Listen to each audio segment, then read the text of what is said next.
नमस्कार। चलिए आज इतिहास के एक ऐसे दौर में चलते हैं जिसने भारत की नींव रखी, वैदिक काल। ये वो समय था जब न मंदिर थे न मूर्तियां, फिर भी कुछ सबसे गहरे विचार और ग्रंथ लिखे गए। बिल्कुल। आज हम इसी दौर की परतें खोलेंगे, 1500 ईसा पूर्व से लेकर 600 ईसा पूर्व तक। बिल्कुल। और ये कहानी की तरह है जिसके दो हिस्से हैं।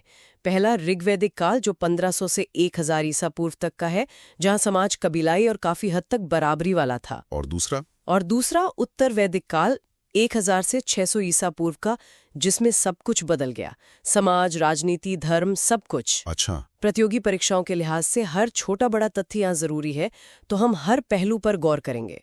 तो सवाल ये उठता है कि हम हजारों साल पुराने इस दौर के बारे में जानते कैसे हैं? क्या हमारे पास सिर्फ वेद ही हैं या कोई और सबूत भी हैं? बहुत अच्छा सवाल है। वेदों के अलावा हमारे पास कुछ बेहद मजबूत पुरातात्विक साक्ष्य भी हैं। अच्छा। और मजे की बात यह है कि सबसे पहला सबूत भारत से बाहर आज के तुर्की में मिला है। इसे बोगाच कोई अभिलेख कहते हैं, जो करीब 1400 ईसा पूर्व का है। तुर्की में? ये तो बहुत दिलचस्प है। इसमें ऐसा क्या है जो इसे वैदिक काल से जोड़ता है? इसमें हित्ती और मित्तानी नाम के दो कबीलों के राजाओं के बीच एक संधि का जिक्र है, और उस संधि के गवाह के तौर पर 4 वैदिक देवताओं के नाम लिए गए हैं। 4 देवता? हाँ, इंद्र, मित्र, वरुण और नासत्य, जिन्हें हम अश्विन कुमारों के नाम से भी जानते हैं। अच्छा। ये इस बात का एक मजबूत संकेत है कि आर्यों का मूल निवास मध्य एशिया के आसपास रहा होगा। यानी ये अभिलेख आर्यों के मध्य एशिया से आने के सिद्धांत को बल देता है। और कोई ऐसा ही बाहरी सबूत है? हाँ, एक और है। लगभग 1600 ईसा पूर्व का कस्सी अभिलेख, जो इराक से मिला है। इराक से? ये बताता है कि ईरानी आर्यों की एक शाखा भारत की ओर आई थी। ये दोनों अभिलेख हमें एक अंतर्राष्ट्रीय संदर्भ देते हैं। लेकिन जब हम भारत के अंदर की बात करते हैं तो पुरातात्विक साक्ष्य बदल जाते हैं। यहाँ हमें मिलते हैं चित्रित धूसर मृदभांड, यानी पेंटेड ग्रेवेयर, PGW। PGW, ये शब्द मैंने कई बार पढ़ा है। इसका असली महत्व क्या है? इसका महत्व इसके समय और जगह से है। PGW खास तौर पर उत्तर वैदिक काल यानी लोहे के युग से जुड़ा है। अच्छा, आयरन ईच से? बिल्कुल। जहां जहां ये बर्तन मिले हैं, खासकर गंगा यमुना के दोआब में, वो आर्यों के विस्तार और उनकी कृषि आधारित स्थायी बस्तियों का पक्का सबूत है। मतलब जहां PGW मिला वहां आर्यों की स्थायी बस्तियां थी। एग्जैक्टली। UPSC प्रीलिम्स में अक्सर पुरातात्विक साक्ष्यों को उनके काल से मिलाने वाले सवाल आते हैं, और PGW का संबंध सीधे उत्तर वैदिक काल से है, ये याद रखना बेहद जरूरी है। तो इन साक्ष्यों से हमें उनकी दुनिया की एक झलक मिलती है। आपने नदियों का जिक्र किया। ऋग्वेद में नदियों को बहुत महत्व दिया गया है। वो कौन सा इलाका था जिसे वो अपना घर कहते थे? ऋग्वैदिक काल में उनका केंद्र सप्त सिंधु प्रदेश था, यानी 7 नदियों की भूमि। इन नदियों के पुराने और नए नाम दोनों ही बहुत महत्वपूर्ण हैं। तो सबसे जरूरी नदी कौन सी थी? सबसे प्रमुख नदी थी सिंधु, मतलब इंडस, जिसका ऋग्वेद में सबसे ज्यादा बार जिक्र हुआ है। ये उनकी आर्थिक जीवन रेखा थी। और सबसे पवित्र नदी? वो सिंधु नहीं थी, है ना? नहीं, सबसे पवित्र नदी का दर्जा सरस्वती को दिया गया था, जिसकी पहचान आज की घग्गर हाकरा नदी से की जाती है। अच्छा। उसे नदी तमा कहा गया है, यानी नदियों में श्रेष्ठ या नदियों की माता। SSC जैसी परीक्षाओं में ये एक सीधा 1 लाइनर सवाल बनता है। चलिए बाकी नदियों को भी देखते हैं। कश्मीर की कौन सी नदी का जिक्र है? कश्मीर की वितस्ता, जो आज की झेलम नदी है। वितस्ता यानी झेलम? हाँ। फिर आती है अस्किनी, जिसे आज हम चिनाब कहते हैं। अस्किनी, चिनाब, ठीक है। और फिर आती है परुष्णी, आज की रावी नदी। ये नदी ऐतिहासिक रूप से बहुत महत्वपूर्ण है, क्योंकि इसी के किनारे प्रसिद्ध दशराग्य युद्ध लड़ा गया था। रावी के बाद कौन सी नदियां हैं? इसके बाद है विपाशा, मतलब आधुनिक ब्यास, और शतुद्री, आधुनिक सतलज। विपाशा और शतुद्री, ये पंजाब की मुख्य नदियां हो गईं। फिर एक नदी है सदानीरा, जो आज की गंडक है। यह नदी उत्तर वैदिक काल में आर्यों के पूर्वी विस्तार की सीमा थी। अच्छा, ये सीमा थी जी। और एक दृश्यद्वती यानी घग्गर या चित्तम का भी उल्लेख है। यहाँ तक कि अफगानिस्तान की एक नदी कुभा, आधुनिक काबुल, का भी जिक्र मिलता है, जो उनके भौगोलिक ज्ञान को दिखाता है। तो इन नदियों ने उनके भौतिक संसार को परिभाषित किया, लेकिन उनके मानसिक, उनके आध्यात्मिक संसार को समझने के लिए हमें उनके साहित्य को देखना होगा। चलिए वेदों की दुनिया में उतरते हैं। बिल्कुल। वैदिक साहित्य की शुरुआत होती है ऋग्वेद से। ये सबसे प्राचीन वेद है। इसमें 10 मंडल और 1028 सूक्त हैं जो देवताओं की स्तुति में रचे गए हैं। इसके मंत्रों का पाठ करने वाले पुरोहित को होता या होत्री कहा जाता है। होता या होत्री? हाँ, हर वेद का एक उपवेद भी है और ऋग्वेद का उपवेद है आयुर्वेद। इसके अलावा हर वेद के अपने ब्राह्मण ग्रंथ भी होते हैं जो वेदों की व्याख्या करते हैं। अच्छा। ऋग्वेद के 2 ब्राह्मण हैं, ऐतरेय और कौशितकी। ठीक है, तो ऋग्वेद स्तुति प्रधान है। अब आते हैं यजुर्वेद पर। ये किस बारे में है? यजुर्वेद एक तरह से कर्मकांड का ग्रंथ है। इसमें यज्ञ करने की विधियों का वर्णन है। अच्छा, यज्ञ की विधियां। और इसकी सबसे खास बात यह है कि ये गद्य और पद्य दोनों में लिखा गया है। ये एक ऐसा तथ्य है जो यूपीएससी प्रीलिम्स में कई बार कथन आधारित प्रश्नों में पूछा गया है। गद्य और पद्य दोनों में, ये जरूरी है? बहुत जरूरी। यजुर्वेद के पुरोहित को अध्वर्यु कहते हैं। इसका उपवेद है धनुर्वेद और इसके ब्राह्मण ग्रंथ हैं शतपथ और तैत्तरीय। इसके 2 भाग भी हैं, शुक्ल यजुर्वेद और कृष्ण यजुर्वेद। और सामवेद, इसे तो भारतीय संगीत का स्रोत माना जाता है। आपने सही कहा, सामवेद को भारतीय संगीत का जनक कहते हैं। इसमें ज्यादातर मंत्र ऋग्वेद से ही लिए गए हैं, लेकिन उन्हें गाने के लिए सुर और ताल में ढाला गया है। मतलब म्यूजिकली अरेंज किया गया। एग्जैक्टली। इसके मंत्रों को गाने वाले पुरोहित को उद्गाता कहा जाता था। इसका उपवेद है गंधर्व वेद और इसके प्रमुख ब्राह्मण हैं पंचविंश, जिसे तांडेय भी कहते हैं, और जैमिनीय। और आखिर में अथर्ववेद। सुमा है, ये बाकी तीनों वेदों से काफी अलग है। हाँ, क्योंकि इसका संबंध आम लोगों के जीवन, उनके विश्वासों और समस्याओं से ज्यादा है। इसमें जादू टोना, वशीकरण, आशीर्वाद, श्राप और बीमारियों के इलाज से जुड़े मंत्र हैं। अच्छा, ये तो लोक जीवन से जुड़ा है। बिल्कुल, ये हमें उस काल के लोक जीवन की गहरी जानकारी देता है। इसके पुरोहित को ब्रह्मा कहते थे, जो यज्ञ का निरीक्षण करता था। इसका उपवेद है शिल्पवेद और इसका एकमात्र ब्राह्मण ग्रंथ है गोपथ। गोपथ? जी, इसे ब्रह्मवेद या श्रेष्ठ वेद भी कहा जाता है। ये तो साहित्य का एक पूरा ब्रह्मांड है।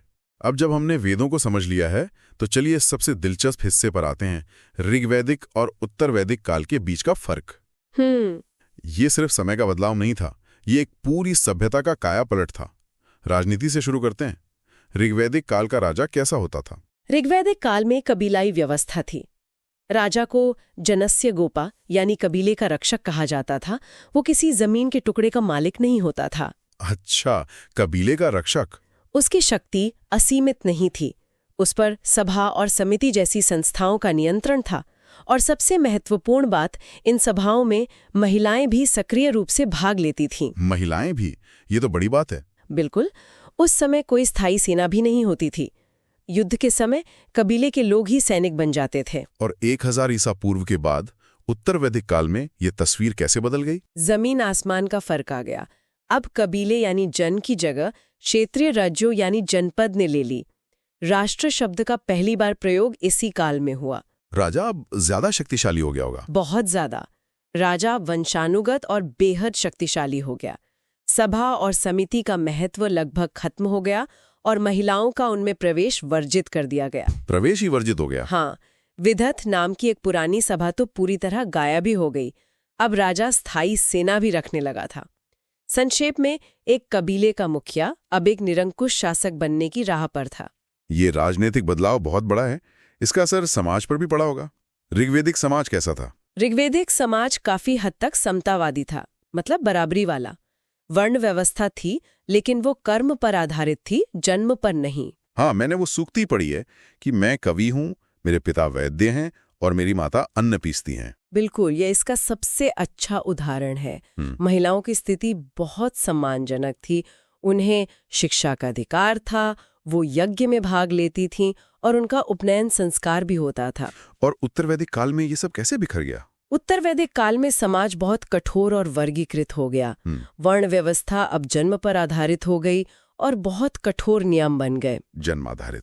हाँ। गोत्र और आश्रम व्यवस्था जैसे ब्रह्मचर्य, गृहस्थ, ये सब भी इसी काल में स्थापित हुई। लेकिन सबसे बड़ा पतन महिलाओं की स्थिति में आया। कैसे? उनका उपनयन संस्कार बंद कर दिया गया। शिक्षा से उन्हें वंचित किया जाने लगा। राजनीति और समाज के बाद धर्म में क्या बदलाव आए? ऋग्वैदिक लोग किसकी पूजा करते थे? उनका धर्म प्रकृति पूजा पर आधारित था। उनके सबसे बड़े देवता थे इंद्र, जो युद्ध और वर्षा के देवता थे। इंद्र। दूसरे स्थान पर अग्नि थे, जो देवता और मनुष्य के बीच मध्यस्थ का काम करते थे। फिर वरुण थे, जो नैतिक व्यवस्था के संरक्षक थे।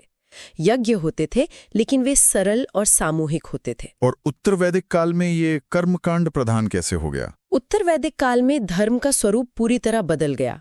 इंद्र और अग्नि का महत्व कम हो गया और उनका स्थान ले लिया त्रिदेव, प्रजापति यानी सृष्टिकर्ता, विष्णु यानी पालक और रुद्र यानी संहारक ने। अच्छा, त्रिदेव का कॉन्सेप्ट यहाँ से शुरू हुआ। एक तरह से यज्ञ अब बहुत जटिल, खर्चीले और लंबे हो गए, जिनमें हजारों पशुओं की बलि दी जाती थी। राजसूय, अश्वमेध और वाजपेय जैसे विशाल यज्ञ राजा की शक्ति का प्रदर्शन बन गए। तो धर्म अब आम लोगों से दूर हो गया। हाँ, आस्था से ज्यादा कर्मकांड और पुरोहितों के नियंत्रण में आ गया था। और इन सभी बदलावों के पीछे की सबसे बड़ी वजह क्या थी? शायद अर्थव्यवस्था में कोई बड़ा बदलाव हुआ होगा। बिल्कुल, यही इस पूरी कहानी का केंद्र है। ऋग्वैदिक अर्थव्यवस्था का आधार पशुपालन था, खासकर गाय।